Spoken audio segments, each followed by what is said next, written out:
ফোরাত নদীর বর্তমান অবস্থা সম্পর্কে জানতে চাই।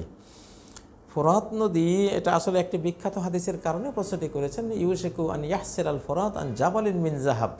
নবী সাল্লাল্লাহু আলাইহি ওয়াসাল্লাম বলেছেন, সহিহ মুসলিমের একটি সহিহ হাদিস, এটা বিশ্ববিখ্যাত একটি হাদিস, যে অচিরেই ফোরাত নদীর বুক চিরে একটি পাহাড় বেরিয়ে আসবে, পানি সরে গিয়ে এটা শুষ্ক হয়ে ফোরাতের বুক থেকে একটি পাহাড় বেরিয়ে আসবে। কিসের পাহাড়? জাবালিন মিন জাহাব, স্বর্ণের পাহাড়। তো সেটা হাদিসের শেষাংশ আছে যে এখানে যুদ্ধ হবে বিশাল, ফায়ুকতাল মিন কুল্লি মিআতিন তেসউন, সেই যুদ্ধে প্রতি 100 সৈনিকের মধ্যে 99 জন নিহত হয়ে যাবে। কি ভয়াবহ যুদ্ধ! তো এটা সামনে এটা সংগঠিত হবে। এবং সেই ফোরাত নদীর অবস্থা জানতে চেয়েছেন। ফোরাত নদী অনেকটা মানে এখন মৃত নদীর মতো, আমাদের পদ্মার মতো অবস্থা হয়ে যাচ্ছে ফোরাত নদীর, শুষ্ক হয়ে যাচ্ছে ফোরাত নদী। তো ফোরাত নদীর শুষ্কতার এই আবহে, এই প্রবাহেই, এই পরিস্থিতিতে এই ধরনের একটা পাহাড় বেরিয়ে আসবে, সেটা খুব বেশি দূরে নয়, সেটা খুব কাছিয়েছে। এখন এখানে হাদিসে ফোরাত নদী শব্দটা নেই, ইউশিকু আন ইয়াহসির আল ফোরাত। ফোরাতের শুধু ফোরাত, নাহরুল ফোরাত নবীজি বলছেন না, আল ফোরাত বলছেন। যদিও ফোরাত বললে ফোরাত নদীটাই আমাদের ব্রেইনে সবার আগে আসে, সেই হিসাবে অনুবাদ এটাই আর কি।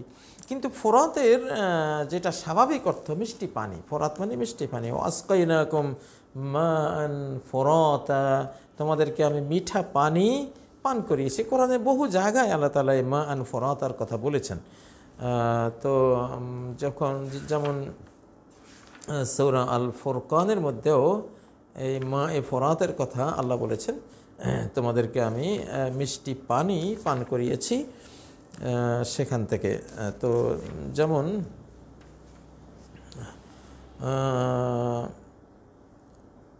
হাজা আজবুন ফোরাতুন ওয়াহাজা মিলহুন উজাজ, সূরা আল ফুরকানের 53 নম্বর আয়াত, যে আল্লাহ তাআলা দু ধরনের সাগর দিয়েছেন। একটা হলো আজবুন ফোরাত, ফোরাত মানে মিঠা, মিঠা পানি। আরেকটা হলো ওয়াহাজা মিলহুন উজাজ, প্রচণ্ড লবণাক্ত পানি, যে সাগরের পানি। তো তাহলে ফোরাতের মূল অর্থ হলো মিষ্টি পানি। এখন যদি আমরা সেই অর্থ নেই, তাহলে ফোরাত মানে হতে পারে, আল্লাহু আ'লাম, আরব বিশ্বে, বিশেষ করে সৌদি আরবে, কাবার আশপাশে যখন মরুভূমিগুলো নদ নদীতে পরিণত হবে, ঝর্ণাধারায় পরিণত হবে, তখন এই মিষ্টি পানির এই প্রবাহ যখন বালিগুলোকে সরিয়ে চলতে থাকবে, তখন একটা বিশাল স্বর্ণের ভাণ্ডার এখান থেকে বেরিয়ে আসবে। পাহাড় সম স্বর্ণ, হয়তো কোনো বিশাল রাজা বাদশারা এখানে সঞ্চয় করেছিলেন অতীতকালে, বা আল্লাহর সৃষ্টিতে এটা এখানে বিরাজমান আছে, সেটাও হতে পারে। এখন সময় বলে দেবে এটা আসলে কোনটা। এইসব হাদিস যেগুলোতে প্রেডিকশন রয়েছে, ভবিষ্যৎবাণী রয়েছে, সেই সব হাদিসকে ব্যাখ্যায়িত করে বাস্তবতা। যখন এই সংবাদটা বাস্তবে আমরা দেখব, একটা স্বর্ণের পাহাড় হয় ফোরাত নদীতে, না হয় আরব বিশ্বে কাবার আশপাশে কোথাও থেকে বেরিয়ে আসছে, তখন আমরা বুঝতে পারবো ও এখানে ফোরাত মানে ফোরাত নদী, না ফোরাত মানে মরুভূমির কোনো একটা অঞ্চল। যদি ফোরাত নদীতে বেরিয়ে আসে, তাহলে বোঝা গেল এটা ফোরাত মানে ফোরাত নদীটাই। আর যদি ফোরাত নদীতে বের না হয়, বরং অন্যত্র বের হয়, তাহলে বুঝবো ফোরাত মানে মিষ্টি পানি। মিষ্টি পানির প্রবাহের কারণে মরু অঞ্চলে মিষ্টি পানি তো নাই, পানি তো নাই, তো সেখানে আসলে তো মিঠা পানি আসবে, লবণাক্ত আসবে না, যেহেতু বৃষ্টির পানি এবং বরফ গলা পানি। তো সেই কারণে সেখান থেকে বালি সরে গেলে সাধারণত ভিতরে কি আছে সব বেরিয়ে আসে, তো সেটা একটা সম্ভাবনা আছে। তো এটা কিন্তু বাস্তবায়িত হলে তখন আমি বুঝবো যে এখানে হাদিসের উদ্দেশ্য কি ফোরাত নদী না মরুভূমির কোনো মিষ্টি পানির নদী, এটা তখন বুঝবো। এটি সূরা আনামে আল্লাহ তাআলা ক্লিয়ার করেছেন, লিকুল্লি নাবাইম মুস্তাকর ওয়া সাওফা তা'লামুন, অর্থাৎ প্রত্যেকটি সংবাদের একটা মুস্তাকার রয়েছে, মানে এটা সংগঠিত হওয়ার সময়কাল রয়েছে। তো সেই সময়কালে তোমরা বুঝবা যে এইটার অর্থটা কি, এই প্রেডিকশনের অর্থটা কি। এটা সূরা আল আনামের 67 নম্বর আয়াত। এটি বিশাল একটি তথ্যসূত্র, যেগুলো আগাম কোনো সংবাদের কথা বলা হচ্ছে, প্রেডিকশন বা ভবিষ্যৎবাণী করা হচ্ছে কোরআন বা সুন্নায়, সেটার একটা মুস্তাকার আছে। মুস্তাকার মানে সংগঠিত হওয়ার স্থান, কাল, পাত্র আছে। সেটা সংগঠিত হওয়ার সেই স্থান, কাল, পাত্রে যখন এটা ঘটবে, ওয়াসাউফা তা'লামুন, তখন সেই সময়ে জানবা যে এই প্রেডিকশন, এই ভবিষ্যৎবাণী, এই সংবাদের মূল অর্থ এইটা। দাজ্জাল যখন আসবে, দাজ্জাল সংক্রান্ত ভবিষ্যৎবাণীগুলোর অর্থ যে সে, তখন বুঝবেন। ঈসা আলাইহিস সালাম যখন আকাশ থেকে নামবেন, তখন তার সংক্রান্ত যে হাদিসগুলো আছে সেগুলো তখন বুঝবেন যে ও, এই যে ঈসা আলাইহিস সালাম সম্বন্ধে হাদিসে এটা বলেছে, তাহলে এইটার অর্থ এইভাবে বুঝতে হবে জিনিসগুলো। যখন কিনা দোকান আসবে, বিশ্ব ধোঁয়ায় ছেয়ে যাবে, সেটা যখন প্রত্যক্ষ করবেন, তখন বুঝবেন যে সূরা দোকান বা সহিহ হাদিসে যে ধূম্রাচ্ছন্ন হওয়ার সংবাদটি, প্রেডিকশনটি আছে, সেটা আসলে এইটাকে বোঝানো হয়েছে। এগুলি বুঝতে হলে একটু অপেক্ষা করা লাগে। এগুলো স্থান, কাল, পাত্র থেকে বুঝতে পারবো আমরা। আল্লাহ তৌফিক দেন আমাদেরকে। একজন বোন প্রশ্ন করেছেন, ওস্তাদ, আমার প্রশ্ন হলো, আমার স্বামী চুরি করে, নাউজুবিল্লাহি মিন যালিক।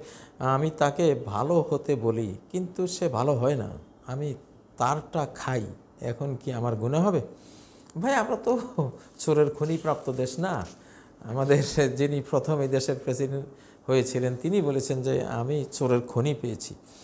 তো 1972 সালে যদি তিনি চোরের খনি পেয়ে থাকেন, সেই খনি এখন ফুলে ফেঁপে এটা যে কোথায় গিয়ে ঠেকেছে, সেটা কিছুদিন আগে যেই সরকারটা বিদায় হয়েছে, আহারে, এখনও তো কাঁড়ি কাঁড়ি টাকা পাওয়া যায় তাদের এক একজনের ঘরে, সে হাজার হাজার কোটি। এখনও মনে হয় সার্চ করলে কত লক্ষ কোটি টাকা যে বেরিয়ে আসবে, সেটা আল্লাহ ছাড়া কেউ জানে না। তাহলে টোটাল সরকারটাই ছিল চোর, যেটা বলা যায়। সেখানে যদি একজন সাধারণ পিয়ন 400 কোটি টাকার মালিক হন, এবং হেলিকপ্টার ছাড়া তিনি কোথাও তেমন যেতে পছন্দ করেন না, পিয়নের হলে অবস্থা, হ্যাঁ, যে পিয়নের রিক্সা ভাড়া ঠিক মতো থাকার কথা না, তাহলে বুঝেন না, তাদের চোর। আপনার স্বামী চুরি করবে, তো এই দেশে থেকে চুরি করবে না কোন দেশে থেকে চুরি করবে কোন? তো চোর হওয়া, এখানে চোর হওয়ার পক্ষেই এখানে গোটা সমাজটা ছিল এতদিন। এখানে ভালো হওয়াটা কঠিন ছিল। তো অতএব এখন আপনার স্বামীকে আল্লাহ দয়া করেন, উনি কী ধরনের চুরি করেন জানি না। তো এখন ভালো হওয়ার একটা সময় আমরা পেয়েছি, ভালো হওয়ার যুগ পেয়েছি। এখন আর চুরি চলবে না। এখন চুরি করলে কিন্তু মহাবিপদ হবে। আল্লাহ যুগটা চেঞ্জ করে দিয়েছেন, এখন গৃহস্থের যুগ, এখন আর চোরের যুগ না, গৃহস্থের যুগ, তাই না? তো এখন ভালো হন ইনশাআল্লাহ। আপনার স্বামীকে বলেন যে ভাই, এখন চুরি করলে কিন্তু ধরা পড়বে। একটা ভালো যুগ এসেছে বাংলাদেশে, আল্লাহর প্রিয় যুগ। আল্লাহ তাআলাই করেছেন অন্তরাল থেকে, আনসিন থেকে তিনি সব কিছু নিয়ন্ত্রণ করেছেন। ছোট ছোট বাচ্চাদেরকে দিয়ে অকল্পনীয় পথে তিনি মুক্তি দিয়ে দিয়েছেন আমাদেরকে। তো এখন কিন্তু চুরি করো না। আর দেখুন, চোরের পক্ষ নিতে আল্লাহ নিষেধ করেছেন। এটি আল্লাহ কি বলছেন? ওয়ালা তাকুল্লিল খাইনিনা খাসিমা, সূরা আন-নিসার 105 নম্বর আয়াত। এটা কিন্তু নারীদেরই সূরা, কিন্তু আপনি তো একজন নারী, আপনার স্বামী চুরি করে, তো এটা যেন নারীদেরকেই বলা হলো। ওয়ালা তাকুল্লিল খাইনিনা খাসিমা, কথাটি পুরুষদেরকে বলেছেন, বাট এখানে নারীরা, যেহেতু নারী সূরার আয়াত, যে তুমি কোনো চোরের পক্ষে কখনো আর্গুমেন্ট করতে যেও না, চোরের পক্ষ নিও না। চোরের মার বড় গলা, তাই না?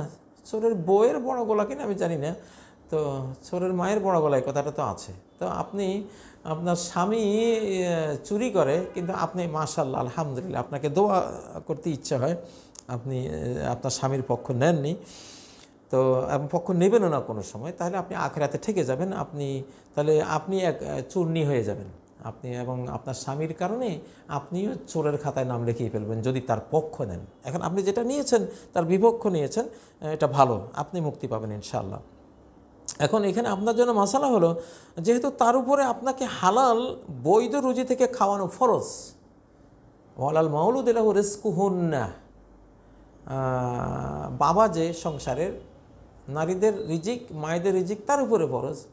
বা সূরা আন-নিসার যে 35 নম্বর আয়াত, যেখানে আল্লাহ বলেছেন, 35 না 33, যেখানে আল্লাহ বলেছেন যে আর রিজালু কাওয়ামুনা আলান নিসা, যে নারীদের উপরে, এটা 33 নম্বর আয়াত, যে পুরুষরা নারীদের পরিচালক। কেন? বিমা ফাদ্দালাল্লাহু বা'দাহুম আলা বা'দ, তাদের এক দলকে আরেক দলের উপরে আল্লাহ ফজিলত দিয়েছেন, এক একজনকে এক এক সেক্টরে। পুরুষ লিডিং পর্যায়ে বা পরিচালনার জ্ঞান বেশি তার। নারীর যেমন মাতৃজ্ঞান বেশি, সংসার মেনটেন করার জ্ঞান বেশি, পুরুষের আবার পরিচালনার জ্ঞানটা বেশি, এক একজনের এক এক জগতে, এক এক বিভাগে। তো অবেমা আনফাকু মিন আমওয়ালিহিম, এবং তার আরেকটা দিক, নারীরা তার আনুগত্য করবে, তাদের আনুগত্য এই জন্য করবে যে তারা তাদের উপার্জিত সম্পদ নারীদের পেছনে ব্যয় করে। তাহলে তো পুরুষ স্বামী হিসেবে বৈধ উপার্জন করে স্ত্রীর জন্য ব্যয় করা ফরজ, কোরআনিক ফরজ, সূরা আন-নিসা 34 নম্বর আয়াত। তাহলে এখন সে যদি চুরি করে এটা ব্যয়টা করে, দায় কার? তার। আপনার কোনো পাপ নাই এখানে।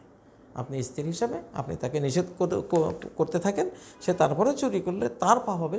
কিয়ামতের ময়দানে আল্লাহ আপনাকে এর জন্য কোনো প্রশ্নের মুখোমুখি করবেন না। হ্যাঁ, কিন্তু তারপরে একটা পরামর্শ, যদি আপনার কোনো হালাল উপার্জনের টাকা পয়সা থাকে, আপনার পিতৃলয়ের বাবার বাড়ির সম্পত্তি থাকে, আপনার কোনো হালাল ব্যবসা থাকতে পারে, কোনো জব থাকতে পারে, আপনার হালাল টাকা থাকলে তার টাকা আপনি খাবেন না, কারণ চোরাই জিনিস তো, এটার একটা খারাপ অ্যাকশান তো আছে। আলকাতরা যদি কেউ খায়, এখন আলকাতরা আপনি নেক নিয়তে খাইলেও তো আলকাতরাই, তাই না? তো এটা তো একটা খারাপ অ্যাকশান তো আছে, এটা খারাপ জিনিস। শুকুরের মাংস আপনি ঠেকায় পড়ে খেলেও তো আপনার ক্ষতিটা তো হবেই। তো সেই জন্য চোরাই জিনিস এটা এটা এটা একটা একটা নেগেটিভ সম্পদ। এই নেগেটিভ সম্পদের একটা নেগেটিভ খারাপ অ্যাকশন হবে, এটা সন্তানদের উপরে যাবে, আপনার উপরে যাবে। তো সেজন্য আপনি যদি পারেন যে তার চোরাই মাল খাবেন না, আল্লাহ আপনাকে যদি হালাল একটা কোনো ওয়ে দেন, তাহলে সেই ওয়েতে আপনি খান। অথবা স্বামীর যদি এমনও হতে পারে, স্বামীর চোরাই মালও আছে, আবার তার হালাল কোনো উপার্জনও আছে, তার কৃষি থেকে সে কিছু পায়, বা তার কোনো একটা চাকুরি আছে সেখান থেকে হালাল বেতন পায়, থাকতে পারে না, সাথে চুরিও করে। তো চুরির আয়টা আপনি নেবেন না, আপনি তার হালাল আয়টা নেবেন। অর্থাৎ আপনি ফাত্তাকুল্লাহ মাস্তাতাতুম, আল্লাহ যে বুদ্ধিটা দিয়েছেন, জ্ঞানটা দিয়েছেন আমাদেরকে, যে বিপদে পড়লে যথাসাধ্য যতটুক শক্তিতে কুলোয় ততটুক তুমি তাকওয়ার পথে থাকো, আল্লাহর পথে থাকো। তো সেটা আপনি চেষ্টা করবেন, আল্লাহ আপনাকে তৌফিক দিবেন ইনশাআল্লাহ। নারী হিসেবে আপনাদের জন্য বেশি তৌফিক আল্লাহর পক্ষ থেকে, এইসব সেন্সিটিভ মুহূর্তে আল্লাহ খুব পাশে থাকবেন আপনার। আল্লাহ আপনাকে তৌফিক দিন, আমরা দোয়া করি। আসসালামু আলাইকুম ওয়া রাহমাতুল্লাহি ওয়া বারাকাতুহু।